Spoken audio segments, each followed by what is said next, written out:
The U.S. Secret Service is the world's most elite protection force, and it's at the cutting edge of investigating and solving the most complex cybercrime on the planet today. It's no surprise that to join the Secret Service, there's an insane amount of training and leveling up of your skills, recognizing and stopping social engineering, your emotional intelligence, psychology, you name it, since your role is at the top of national security.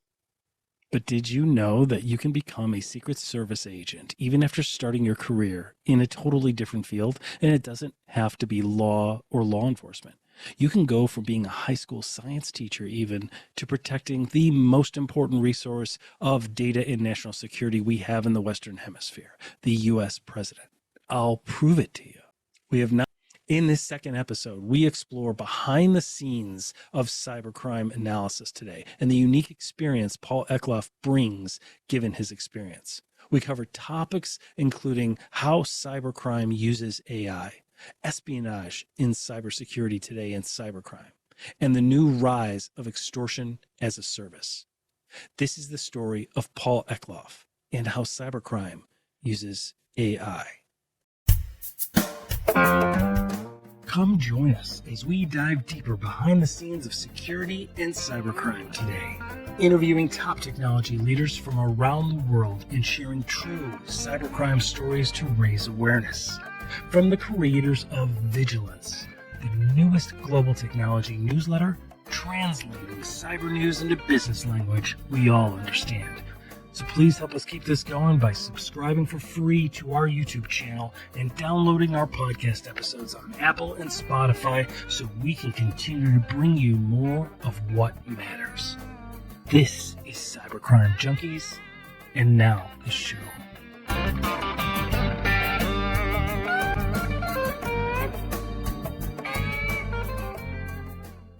I'm not a big fan of the word proactive because you either act or you don't. You can't act before you do, but that's another etymology. That's a marketing. Nerd alert, but that's marketing. When you look at countries that are doing preemptive cyber attacks in anticipation of potential conflict, China has hacked into the infrastructure in Guam because Guam would be the primary center with its base at Andersen Air Force Base, and you have Agotna Bay with the Navy down there. Would be the primary response for the Pacific Fleet during any conflict, any conflict in the South China Sea, Taiwan, any of that. So they've hacked into that. Hearts and minds. They reach into the systems. And that's another story. But when you look at the shipping and the infrastructure that would be required for any type of physical conflict, there are these cranes at all the ports that would load the military vessels. Are all under the Internet of Things under Chinese control, as far as we know. But that's so you bring up a good point, and so I want to address a couple of things. One, critical infrastructure. When people talk about shoring up our critical infrastructure, people think of our nuclear plants or these big systems, but a lot of America's critical infrastructure is the local water plant. Yes, right, and they don't have a chief information cybersecurity person on staff. Most of them. Like, they don't even have basic systems a lot of times. They are funded by small city governments and county governments. That is probably where some of our most vulnerable situations exist, don't they? Absolutely. And we've seen a hack of the water system in Pennsylvania. Yeah. We've seen it in another location where they went in remotely and changed the percentage of salts and fluoride and chlorine that were used in the water. And what they raised it to, and if I'm incorrect, correct me, but they raised it to a level that would be relatively deadly. Now, I know the LD50 on chlorine is probably very, very high. You'd have to drink straight bleach to really get injured, but they... Doesn't everybody drink straight bleach? Oh, never mind. Sorry. I'm not going to go down that political rabbit hole either. Yeah. But they were able to hack into those things, and because of a number of reasons, most of these systems are online. And once again, you hear Luddite arguments like you hear around data, is that, well, we should just pull them all off online again. Well, you just need redundant systems. The world will, you cannot put Pandora, you can't, everything's out.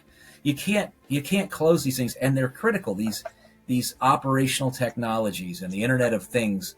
Now, it's not always as devastating as people think. I remember having all of this horrible training, for those of us old enough to remember Y2K, how horrible it was going to be. And my joke was like, why does my microwave care whether it's 1900? Is it suddenly going to go, I'm not invented, I'm not working? Like there's times when it mattered and times when it didn't. They just didn't add 4 zeros. I was involved in a lot of technology then. I was able to formulate an explanation of it generally, but I still personally never understood it. I'm like, what, like, how is it really going to stop working because it doesn't know the right date? Like, I don't like, what's going to think it's like 1854 and we're going to actually, it's not, well, we weren't invented then. We have to shut down. Like what, like it was still going to work. And then Y2K happened and everything was fine. Correct. And it was interesting. I mean, I'm sure there were some impacts in some of the work, but once again, that gets to the overreaction. Yeah.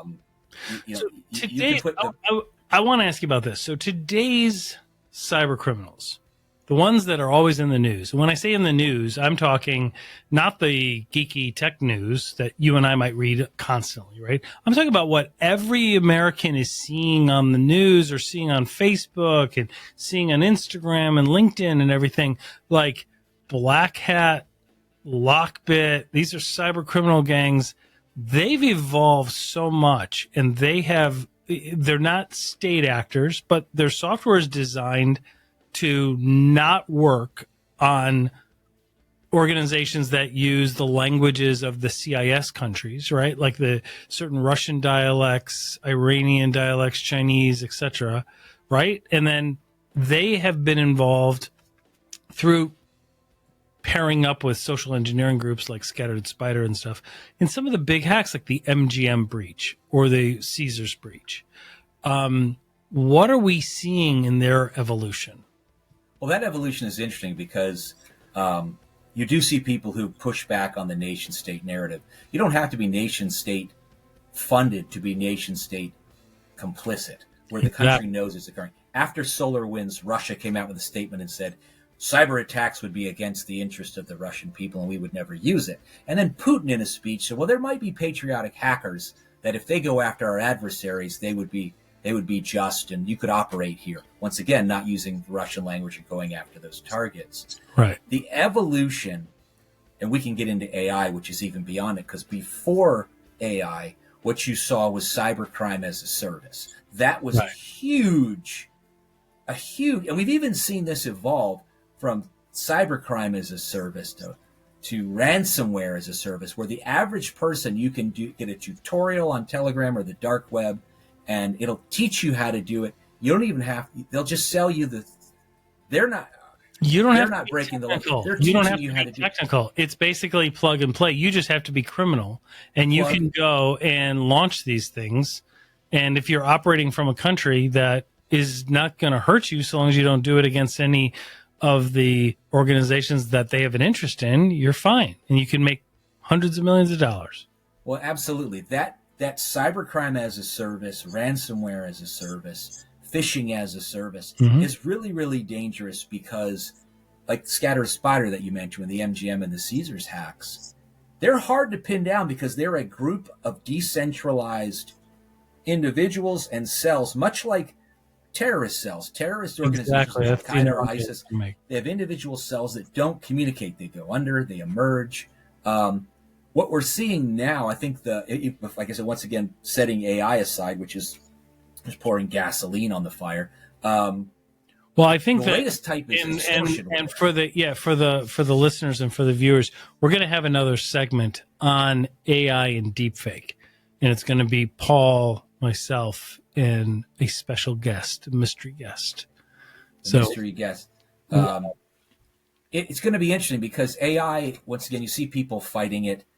If you're not using some sort of generative large language model now, and I don't want to just say ChatGPT because it's one of many. If you're not using it now, or you're saying that it's cheating, then don't use a calculator or Excel for your taxes. Exactly. Because it is a tool. You cannot just rely on it, but it is a force multiplier for one of the most important things in human interaction, which is communication.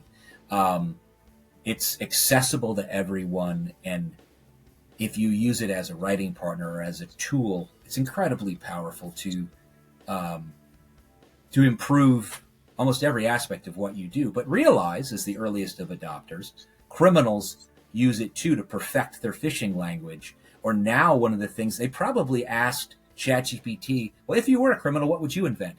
I noticed this new type of hacking that is, I call it, it's not ransomware, it's extortionware. Because ransomware is I get in to get your data, give me money or give it back. Extortionware is I catch you doing something and I'm going to extort you for the same thing for Bitcoin. And I don't want to give them any ideas, but if cyber criminals would quit demanding Bitcoin, because I wouldn't know how to create a Bitcoin account, I don't want one. And I'm a Luddite there. But the whole history, Luddism or Luddites started because of textile workers who were afraid that the loom would kill their craft and take their jobs. That's where the term comes from. Sounds a lot like writers and AI. Now, there is a potential, but it could also just make them that much better. It could steal jobs or it could create them and make more people good writers. But when you look at extortionware, there's even extortionware as a service, which will come next. Well, We'll hack the companies that's for the you. evolution of gangs like Black Hat and Lockbit, because from what we're hearing and seeing is they're looking at, well, do we launch these mass, and they chart all of these campaigns just like a big business. But the effort that has to be involved in ransomware attacks is a lot higher. And a lot of times they're making much more just by taking the data, meaning we're not going to lock you down. You've got a copy of your data. So we're not barring you from accessing your data. We're saying your data can't be publicized, and we're going to publicize it if you don't pay it. And that's where ransomware evolved into extortionware.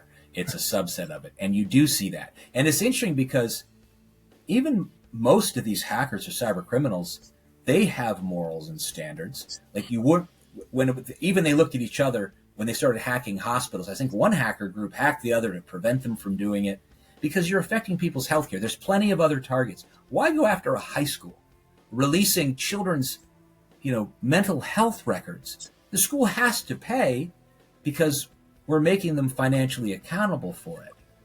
But until hackers aren't seen as these cute kids in hoodies in the basement and seen as nation state actors that can affect every aspect of your life, and this comes back to preventing the social engineering. More humans need a BS detector and a tactical pause. If you talk about in the physical security realm, before you react, and I am, once again, I'm very self-aware. I call it BlackBerry Tourette's because that's when I discovered it.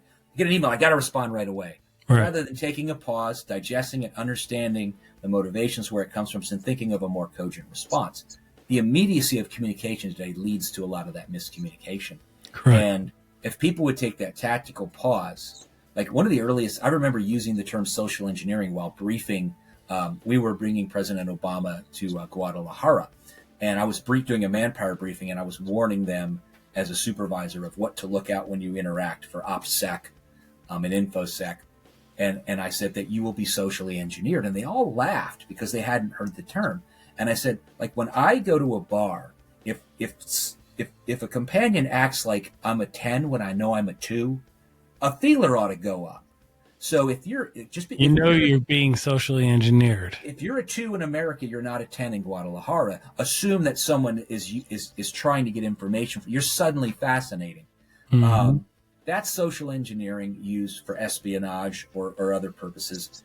But when you see that human element, like I said, no matter how cyber or how geeky and nerdy we get, it's human interactions. I can put up enough cybersecurity on this laptop that it can never be hacked. Nothing can get out. You can't get, but I probably can't use it. We couldn't be having this conversation because this stream is hackable. The data that communicates us are different accounts. It's all exploitable or weaponizable against us. The answer to that, once again, is not to eliminate it. It's to allow it to be used for good purposes because criminals already do, and regulate it in some way that is just be aware of the risk and make your decisions based on the awareness of what the risk is. Driving a car is risky. You risk bodily injury and death every day, but you still choose to do it, right? But you are aware of it. Risk awareness, risk acceptance. What's your risk tolerance, I guess, is the term that business uses. You have to choose because you can dial up and down that friction, but you can't set it at 0 and you can't set it at 100. This is not trying to delve into some really sensitive things, but the world is not binary. It's a prison of two ideas. I think that's a Greg Gutfeld. There is there's bleed over. There's it overlaps. That pendulum never stays at one end very long. And we've seen our political discourse doing this. It used to just sort of pivot like this with the occasional outlier. It's just swinging so wildly out of the picture now that we're governed by the fringes, and we're led, unfortunately, back to cyber. Many of the things you read online about various problems or issues with the things, even the things I just said, they aren't originating with facts, and they're not originating with reliable American sources. They're foreign injects to sow distrust and concern in the American populace. Deception. Yeah, it meets a foreign aim. Like I was in Baltimore for an improv thing that was really good the other night, and it was funny. One of the things that came out of it was what we recommended was a new marketing term for Baltimore. It's not as dangerous as you think. Like it's kind of it wouldn't be. Our carjackings are gentler than other carjackings. But our muggers are more polite. Our muggers say please. It's interesting when you look at the impacts, and I'm a bit all over the place with it because I don't believe that national security, physical security, or cybersecurity are separable. Because even one senior citizen having their retirement stolen through a romance scam it's still tragic. Stole their physical money, but it's a national security concern because there are social safety nets for that. If that senior citizen, and the money is being gone, that money's being used to fund more criminal activity, which does or could. I mean, it's still going into the criminal element, which is part of the issue. Well, absolutely, and that gets far more damaging than you would even suspect. A good friend and coworker of mine, Andy McClenahan, pointed out to me when we were looking at Snap fraud. There are documents, like in Al Qaeda's Inspire magazine, that refer to Snap as a jihadist allowance. They're taught how to come. Jihadist allowance. The jihadist allowance. They're taught how to come here, manipulate our social safety nets to feed and clothe themselves until they have to act.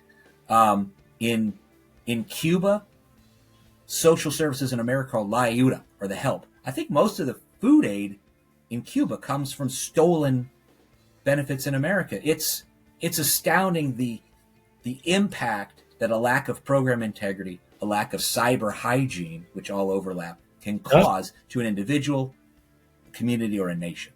So as we wrap up, Paul, if a individual,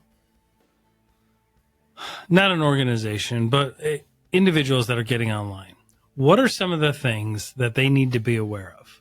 Like, what are some of the best practices that you see with all your vast amounts of experience in Secret Service, cybersecurity, understanding cybercrime better than anybody? What should individuals do? They can't just unplug and go camping and live under a bridge, right? Like, what should people do? Or like, what do you recommend to people? Like, you've got to be asked this at dinner and stuff. Like, so what am I supposed to do? Like, what? I don't want to disparage camping. I mean, it's a great American pastime. We love it, and we love bridges. They're a great part of. You can't eliminate bridges, Dave. Community to come after us now. So where would the trolls live? But it really is a good question of what you can do, and it comes back to like one of my nerdy heroes, Carl Sagan. He said more Americans should have a baloney detector. I was a paid paranoid for 23 years. I was trained to come in a room, and I think differently. When I look at systems, and I've done it in my current company, I did it in the Secret Service, I did it for a brief time in the intelligence community with the CIA. How do you look at something as an attacker? How would I destroy this? And then you can put in defenses or put redundant systems in place. But for me, the number one thing is you'll notice that no law enforcement officer in a restaurant sits with their back to the door, because they want to be aware and be able to respond. At your keyboard, you want to be you don't want to think that everybody is a criminal, but why would you not? It's kind of like, I'll quote another quote. Is like, to quote Rush, "I can't prevent a stranger is an uninvited friend." I'm not sure if that's the exact quote, but I will throw out. I had to get a Rush quote in. I wouldn't say assume the worst, but have a sense that, look at the implications. If you get an email that says this is the IRS, and if you don't click here, you're gonna lose your house. Don't click it. You can actually roll over it and see that the URL is not what it purports to be. I get 5 of those Right. a day because my email is put out in press releases. Have a sense, use a little reasoning, look at things investigatively. I would say take a tactical pause. If you're really not sure, I ask a love that trusted friend. tactical pause, because after studying the science of social engineering, a tactical pause lets your body adjust and gets away from that amygdala hijack, and let adrenaline you drops. remember the context of your training and what they're asking and why would they do that. Maybe I should just call the person and verify first before Yes. wiring funds or all of our company W-2s or whatever, right? Back to Reagan, you mentioned earlier, trust but verify. Take that tactical pause in law enforcement and military. It's called the fatal funnel. When you step into a doorway in a warrant, execution, or when you move the president out in the public, it can be a fatal funnel. Your keyboard is that, but trust but verify those things. Take the tactical pause, allow the frontal cortex to kick back in, and think, could it be a threat? Now, don't let them play on your immediacy or your lust, your greed, your envy, your sloth. All of those things that if it looks too good to true, it probably is. But I know this sounds simplistic, but I would say take a moment, take a breath. Whatever they're asking you, at all, 10 seconds. It gets to the root of human behavior. I mean, at the end of the day, what we're talking about, like you said in the beginning, it's not that complicated. It's part of the reason why we translate cyber, because people turn off. People think, oh, it's cybersecurity. It's a bunch of geeks. It's just technology. There's a bunch of acronyms. I don't understand it. I'm like, whoa. This is not that complicated, right? Well, back to the 2,500-year-old root of cyber, it's about control. Pilot, right.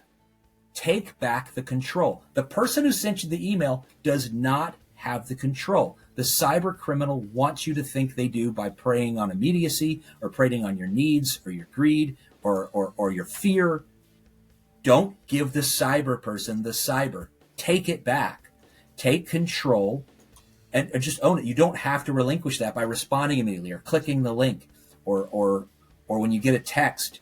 I unfortunately assume every text is errant or fraudulent, so I look at it a little better. But well, I don't know what that's you not mean. to say you could probably get me. Joe Biden texted me earlier and said, "Hey, Ashley, I'm really excited about you joining me for dinner.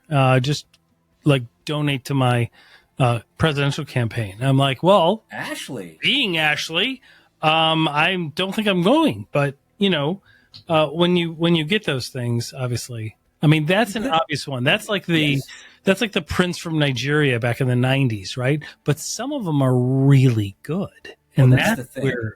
I mean, some of them are when you're working and you're at work and you use a certain platform or program or whatever, they email you from that platform. They're like, how did they know that? Right? Well, and absolutely. But people don't fall prey to arrogance either. Be self-aware. I may be aware of cybercrime and physical security. You know it more than anyone. But don't assume you can't be fooled. I can be fooled. I could click one at any time. You could click one at any time. I know I could. I absolutely know I could. And for those wanting to hack me, I'll already tell you would succeed. But the surprising thing is you're not going to get anything out of me. So I'm just letting. I laugh. If you want to go after somebody, go after some of the people that Paul and I know, because they might be worth it. I'll do an episode on that. I'll give you some names. I'm still convinced that between you and now this is some secret plot between you and Brett Johnson to ask me my life story, prey on my pride and ego and my fear of just not being relevant. I've answered all of these questions, and you've stolen all of my answers. Like, you probably know my grandmother's maiden name, you know my first pet, you know my car. You don't need to do any of that. We're going to use Deepfake and create and we're going to recreate you for decades to come. That's terrifying, because I should, Shakespeare said it best in the Mark Antony speech, but I probably should be interred with my bones, any good that I do. No, it is realize that all these things are human. I think people need to connect themselves to these terminology or this terminology and these ideas that seem foreign or seem too technical. And if a knucklehead like me can understand them. And me. Yeah, that's exactly right. I You get it. wasn't killing chickens and putting them by the air vents. I didn't kill the chicken. You understood the science. Safely killed the chicken. Yeah, I was one of the kids that would have walked out there and kicked the thing. Like, chicken did stink, but I didn't kill the chicken. My class did not murder a chicken. We bought a grocery store. People will be reaching out. I'll be on the chicken list. It's a bad thing. I don't need PETA or NotPetya or any of those. NotPetya. We don't want NotPetya. We don't want not PETA. We don't want them. Yeah, we don't want them either. But it really is astounding. Just put the humanity back into the science, and that is the problem that we have. People, the science literacy in the country, that was another thing of Carl Sagan, and it bleeds over into this, knowing your history or an interest in history. I didn't like or know history when I was younger. Now, as you experience more of it, and I've been in the room for much of it with many presidents, whether it was the Oval Office or in Kabul or in any other number of countries, in Buckingham Palace or wherever I was lucky enough to be through my time in the amazing Secret Service. But in the end, it is the people prey on the human condition, and you can't escape that. You need to have self-awareness, but that's true in anything, like we talked about before the show. Having that self-awareness that you could fall prey to it, not judging people who do, understanding that their trigger may have been stronger at the time. That attack surface that moves may have had a singularity so that their guard was down or their stress. But that's the problem with some of these hackers. They'll find these people, like hospitals that have cancer patients. We'll shut down your chemotherapy machines if you don't pay us. Good God, those people, Dante didn't even invent a hell deep enough for those people. But well, they do that because they know we have to restore those systems. You do. And there should be far stronger crimes. I think originally one of the longest sentences for a cyber or hacker was like 13 years, and now I know it's getting longer.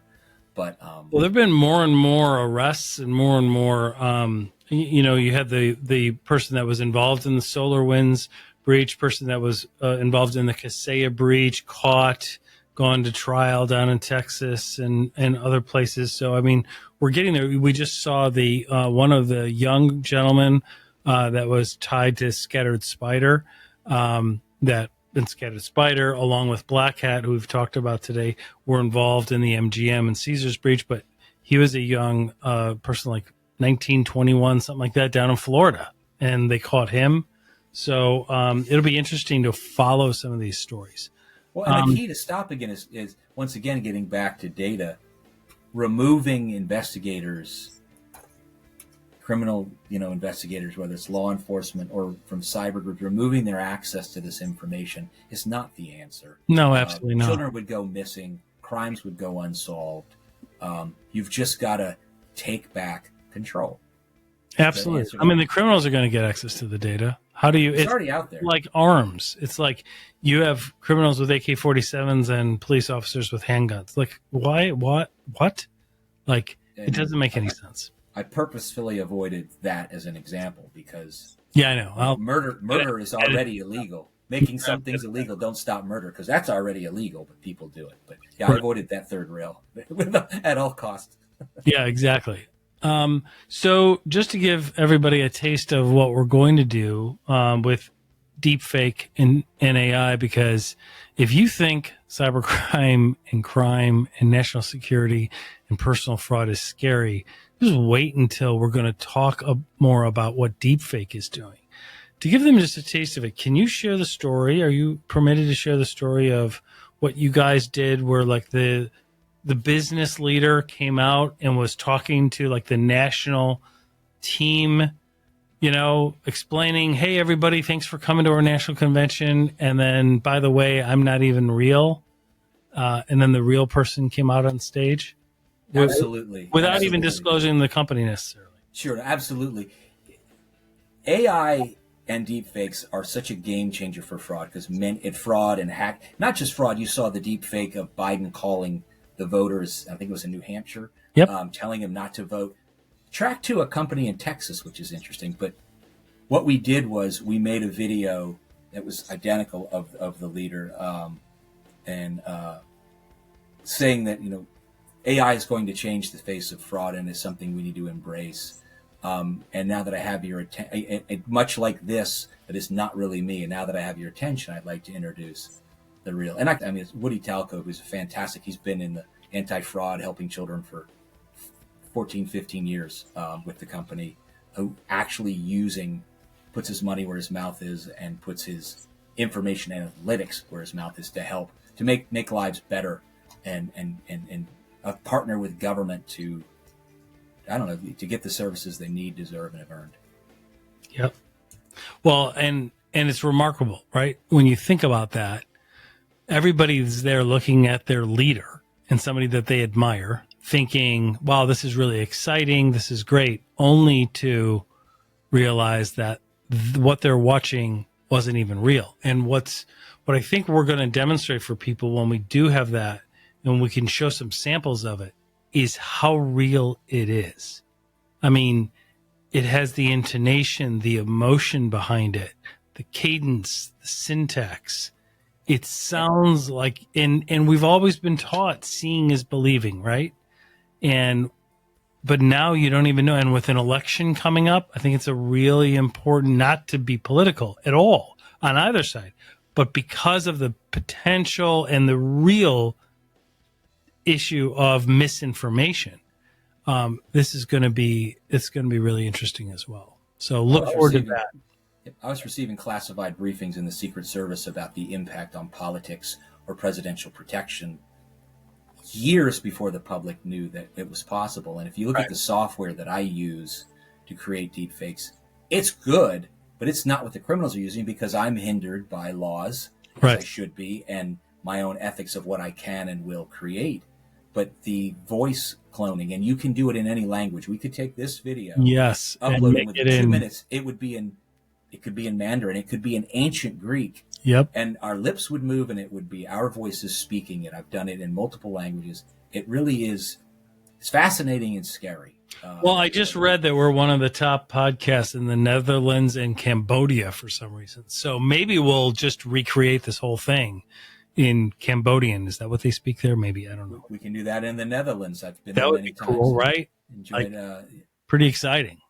It's a beautiful place. Great beer, good waffles. Yeah, I love it. No, absolutely. I think I posted something in Dutch the other day. See, there you go. Which was interesting. That gets to Stuxnet. When we talk about cybercrime, one of the most powerful uses of cybercrime in war was the tool that was in development since, I don't know, 2015, to upload malware into Iranian centrifuges so they could not, weaponize uranium and make it fissile. Oh, I did see that. A Dutch supply chain person says that it went there in a water pump, really? rather than being installed in a thumb drive. I don't know if that's possible or true, but the Dutch are certainly brilliant enough, intelligent, and good-looking enough to have pulled it off for your Dutch listeners. But that's what they believe was a water pump, and it had it in it. I don't know how that works in a uranium enrichment facility, but that was the news. Kind of fascinating. But that Stuxnet is an example of positive, because if Iran's not getting a nuclear weapon faster, I'm on board. I think we all are. We all are. So it's interesting.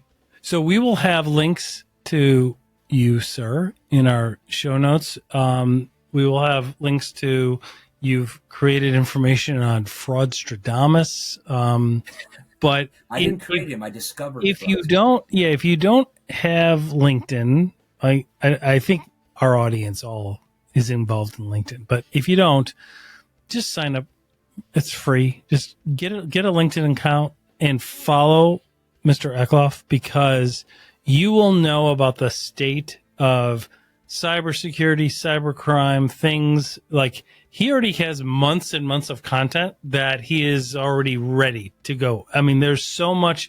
You're like one of my best news feeds. Like, I'm finding out what's going on. I'm like, how do I keep up with this guy? Like, does he not sleep? That's what they say about me. And you're like 500 times ahead.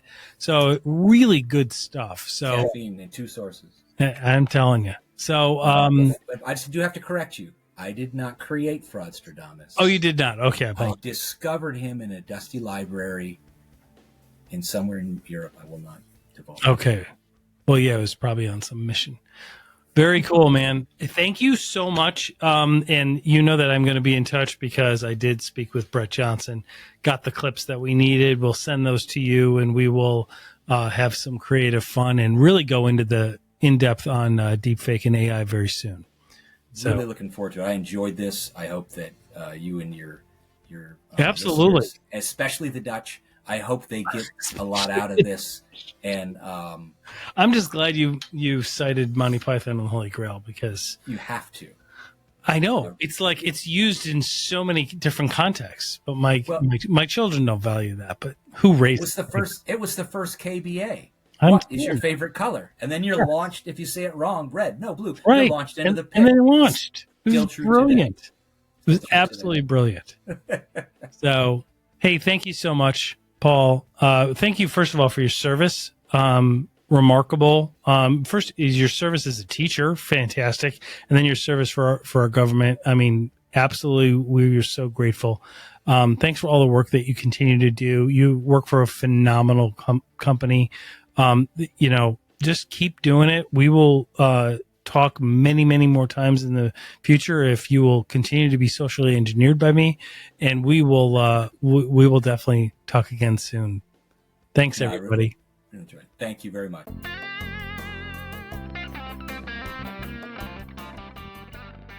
Well, that wraps this up. Thanks for joining, everybody. Hope you got value out of digging deeper behind the scenes of security and cybercrime today.